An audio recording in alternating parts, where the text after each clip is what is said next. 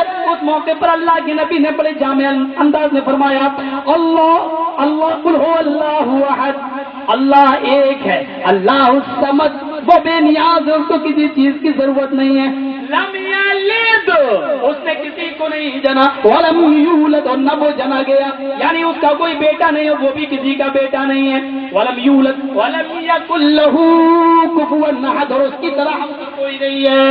اب آتا ہے وید جاننے والا حامد انسان اس دنیا میں آئے گا، پروش انسان ہوگا۔ ہم نبی اکرم کو انسان مانتے ہیں لیکن معمولی انسان نہیں۔ ہم نبی اکرم صلی اللہ علیہ وسلم کو ساری کائنات میں سب سے اچھی مخلوقات میں سب سے اشرف مخلوق میں مانتے ہیں، سب سے اچھا انسان مانتے ہیں۔ جیسے جمعہ شنیچر اتوار سوم منگل بدھ جمعرات، ہفتے میں 7 دن ہوتے ہیں، 24 گھنٹے، ہفتے میں بھی، اتوار میں بھی، منڈے میں بھی، منگل میں بھی، بدھ میں بھی، جمعے میں بھی، لیکن مقام و مرتبے کے لحاظ سے جو جمعے کے دن کو درجہ حاصل ہے وہ کسی دن کو حاصل نہیں ہے۔ 29 دن کا مہینہ محرم کا بھی ہوتا ہے، سفر کا بھی، ربیع الاول کا بھی، لیکن جو مہینے میں رمضان کو فضیلت حاصل ہے وہ کسی مہینے کو نہیں ہے۔ لیکن مہینہ ہونے کے اعتبار سے سب برابر ہیں، 30 دن رمضان میں، 30 دن محرم میں، 29 دن فلاں میں، ایسی 29 دن رمضان میں، 24 گھنٹے ہفتے کو، 24 گھنٹے اتوار کو، 24 گھنٹے منڈے کو، اسی طریقے سے 24 گھنٹے جمعے کے دن بھی ہوتے ہیں۔ دن گھنٹے ہونے کے اعتبار سے کوئی فرق نہیں، لیکن مقام و مرتبے کے لحاظ سے جو درجہ جمعے کو حاصل ہے، جو درجہ رمضان کو حاصل ہے، جو درجہ لیلۃ القدر رمضان کی شب قدر میں 5 طاقراتوں میں سے 1 طاقرات کو حاصل ہے، وہ کسی اور کو حاصل نہیں ہے۔ میرے پیارے ساتھیوں، اسی بات کو اندازہ لگانا، اللہ کے نبی بھی انسان تھے، 2 ہاتھ آپ کے 2 ہاتھ ان کے، 2 پیر آپ کے 2 پیر ان کے، وہ بھی چلتے تھے، پھرتے تھے، کھاتے تھے، پیتے تھے، سوتے تھے، اپنی بیویوں سے ملتے تھے، آپ بھی کھاتے پیتے ہیں۔ ہاں، مقام و مرتبے کے لحاظ سے جو درجہ جناب محمد رسول اللہ صلی اللہ علیہ وسلم کو حاصل ہے وہ کسی اور کو حاصل نہیں ہے۔ خود وید نے کہہ دیا پروش انسان ہوگا، مہانی مادتو اتنا بڑا مہان پروش ہوگا کہ اس کے برابر کوئی دوسرا نہ ہوگا۔ مہانی مادتو اتنا بڑا مہان پروش ہوگا کہ اس کے برابر کوئی دوسرا نہ ہوگا۔ وارون تپسا ایشور کی، اللہ کی بڑی تپسیا کرنے والا ہوگا۔ وارون تپسا اللہ کا بڑا نام لینے والا ہوگا۔ اڑتے بیٹھتے لیٹتے سوتے جاگتے کھاتے پیتے چلتے پھرتے جتنا نام اللہ نے کہ نبی نے اللہ کا لیا ہے، آج ہندو دھرم ان سے کھا لی ہے۔ پوچھو ہندو بھائیوں سے کھانا کھاتے ہو کون سا منتر پڑھتے ہو نہیں معلوم، پوچھو لیٹرین میں جاتے ہو کیا منتر پڑھتے ہو نہیں معلوم، پوچھو سوتے ہو کیا پڑھتے ہو نہیں معلوم۔ آج ان کو کچھ نہیں معلوم، اس لیے کہ ان کے مذہب میں بتایا ہی نہیں گیا ہے۔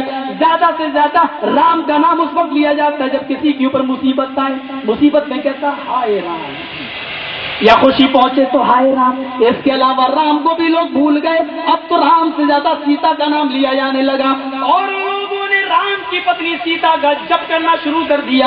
دنیا کی تاریخ میں یہ پہلا دھرم دیکھ رہا ہوں جس میں عورت کو زیادہ اہمیت ملی ہے، رام سے بھی زیادہ، اور کہا جاتا پتت سیتا رام، سیتا رام، سیتا رام، پہلے سیتا بعد میں رام۔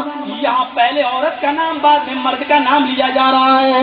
میرے پیارے ساتھیوں، یہیں سے آپ اندازہ لگا سکتے ہیں انی آیا وارڑ تپسا، وہ اللہ کا بہت ہی زیادہ تپسیا کرے گا، نام لے گا، وارڑ تپسا ایشور کا نام لینے والا ہوگا، پرستات کیا ہوا وقت بتائیے ہو گیا بڑھ گیا تھوڑا، پرستات اسی کے نقش قدم پہ چلنا، یہ منتر پہ ذرا غور کرنا، ہمارے ہندو بھائی اگر ہوں تو، اور نہیں تو یہ آپ کی ڈیوٹی ہے مسلمان بھائیوں، ہماری یہ کیسٹیں اور اس کا یہ حصہ ہمارے ہندو بھائیوں کو پہنچانے کی کوشش کرو، یہ اسلام تمہارے باپ کی جاگیر نہیں ہے، یہ ساری دنیا کا دھرم ہے اور یہ ہر مذہبی انسان تک پہنچنا چاہیے۔ پرستات اسی کے نقش قدم پہ چلنا، اسی کی کٹیا میں شامل ہو جانا۔ بھائی آپ لوگ اگر ایسے اٹھیں گے تو ہم بھی ختم کر دیں گے۔ آپ لوگ جب اٹھتے ہیں تو ایسا لگتا ہے کہ ڈائبٹیز کے مریض ہیں، شوگر کی بیماری تو نہیں۔ میں جمع سمجھ رہا ہوں کوئی پیشاب کرنے جا رہا ہے، کوئی اپنی ضرورت سے جا رہا ہے، لیکن جب جس کو زیادہ پیشاب لگا کرے وہ پیچھے بیٹھا کرے تاکہ وہ اب بیچ سے اٹھنا تھوڑا اچھا نہیں لگتا۔ مجھے معلوم ہے کہ 10 بجے تک کی پرمیشن ہے، بڑی مشکل سے تھوڑا سا ٹائم بڑھا دیا گیا ہے، تو تھوڑا سا وقت لیجیے، میں بیروں کی منتروں ہی پڑھا رہا ہوں۔ اچھا، پروش مہانیمادتو، مہانیمادتو، مہانیمادت، اس سے بڑا کوئی مہان پروش نہیں ہوگا۔ حقیقت یہ ہے کہ نبی اکرم محمد رسول اللہ سے بڑا مہان پروش کوئی نہیں۔ وارول تبسا، اللہ کا بہت ہی زیادہ نام لینے والا۔ پرستات جب وہ آ جائے، ہندو بھائیوں کی کتاب ہے، کتاب تمہاری، قلم تمہارا، لکھنے والے پنڈت تمہارے، پریس تمہاری ہے، نام اس میں ہمارے نبی جناب محمد رسول اللہ کا ہے، اور ہم اس کتاب کو، قرآن کو تو ہم نہیں چومتے، اس لیے کہ قرآن کو چومنے سے اس کی محبت ظاہر نہیں ہوتی، بلکہ قرآن پر عمل کرنے سے اس کی محبت ظاہر ہوتی ہے۔ اگر وید ویاسی زندہ ہوتے تو ہم ان کو چوم بھی لیتے۔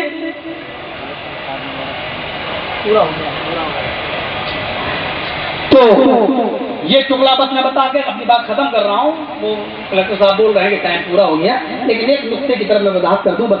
پرستات جب وہ آ جائیں جن کا نام تمہاری کتابوں میں موجود ہے، پرستات اسی کے نقش قدم پہ چلنا، اسی کی اتباع کرنا، اسی کی تابعداری کرنا، اور یہ جملہ بڑا پیارا ہے، ینیا، سورگ میں جانے کے لیے محمد رسول اللہ کے راستے کے علاوہ کوئی دوسرا راستہ نہیں ہے جو تمہیں پیراڈائز میں لے جائے، سورگ میں لے جائے، جنت میں لے جائے۔ اللہ تعالیٰ سے دعا کریے کہ اللہ تعالیٰ ہمیں بھی محمد رسول اللہ کے راستے پہ چلنے والا بنا دے۔ وید کا ایک ہی منتر میں نے آپ کے سامنے پڑھا ہے، انشاءاللہ 12 تاریخ کو پرسوں وید کے منتروں ہی پر بات ہوگی، اور اس سے اسلام کی صداقت اور محمد رسول اللہ کی امن و شانتی کو صاف کیا ظاہر کیا جائے گا۔ ہم اللہ سے دعا کرتے ہیں کہ الہ العالمین تو ہماری خطاؤں کو معاف فرما دے، نبی اکرم کی سیرت تو ہمارے دلوں میں بھی پیدا فرما دے، نبی اکرم کی زندگی کو ہمارے لیے اسوہ اور نمونہ بنا دے۔ نبی اکرم صلی اللہ علیہ وسلم کی زندگی کو ہمارے لیے اسوہ اور نمونہ بنا دے، اور ہم تمام مسلمانوں کو سیرت طیبہ پر عمل کرنے کی اور نبی اکرم کی زندگی کی کہ ہر شعبے سے عبرت حاصل کرنے کی توفیق عطا فرما۔ وآخر دعوانا ان الحمد للہ رب العالمین۔ السلام علیکم ورحمۃ اللہ وبرکاتہ۔